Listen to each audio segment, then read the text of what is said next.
Hey, Trader Bear back, and today we're going to be going over a simplified way of plotting your support and resistance levels on your chart. Now, if you weren't already familiar with support and resistance are just levels in the markets in which we use to identify the tops and the bottoms of the markets, where we would typically look for either a break or a potential bounce off of that level. The bounce off of support and resistance levels are ideally what it is that you would want to be looking for, and though it really isn't that complicated, it tends to confuse a lot of new traders. So let's get into it. The first thing you're going to want to do is zoom out of your chart as much as you comfortably can. You don't want to make your charts too small to the point where you can't see anything, but you do want to zoom out to see enough on the charts to give you some kind of data of showing you the different areas in which we had reactions in the market.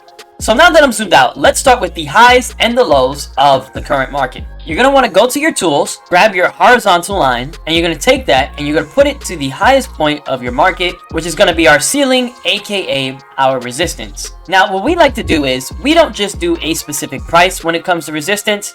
Like most traders, we will mark up a resistance zone, and this will give us more of a clear indication of where that selling zone might be at. Whenever the market makes its way back up to this green box that I have plotted up here, as long as I get my confirmations with whatever strategy it is that I'm trading in this sell zone area, then we know that market has made its way back up to resistance and will more than likely bounce going in the direction that we are looking to trade. Now let's grab some support. Support is going to be the floor of your market.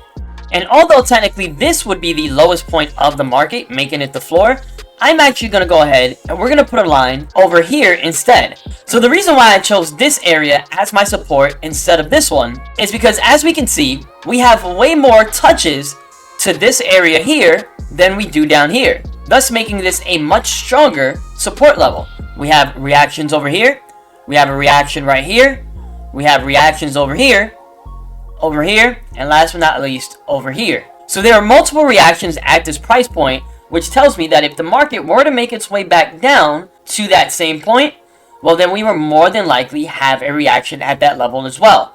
Now, you can currently see that there's a reaction going on where the market is at now, and I want you guys to see how simple this actually is.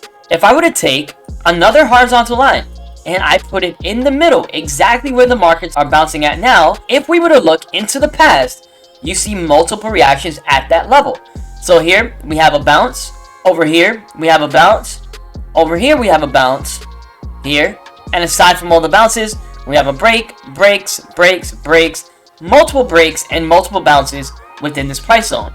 So again, based on your strategy and what it is that you're looking for in terms of your confirmation, if you were to get your confirmation for a buy at the same time that you were at a level of support, for example, then this would be a strong indication that the markets may bounce off of that support and go in the actual direction that you're looking to trade.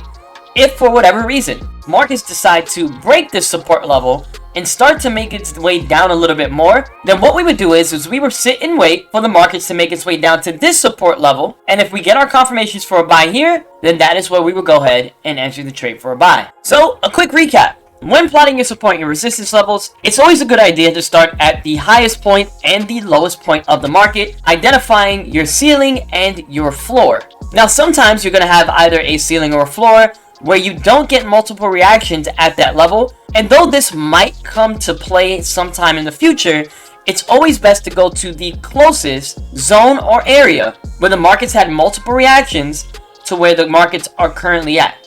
Now, to show you how simple and accurate this actually is, a little while ago we did a video on our channel which was the easiest 1-minute binary option strategy, where we taught you guys how to use the stochastic oscillator when waiting for your stochastic cross. If we're looking at the current market and the confirmations that we taught you guys in that video, well, we got our stochastic cross right around this area, as you guys can see, which was a bounce right off of that level of support, and the markets are now shooting up. So if you were to place this trade at the opening of this new candle, you would currently be in profit. Pretty simple, right?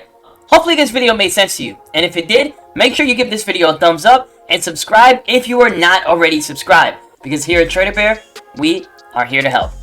I'll see you in the next video.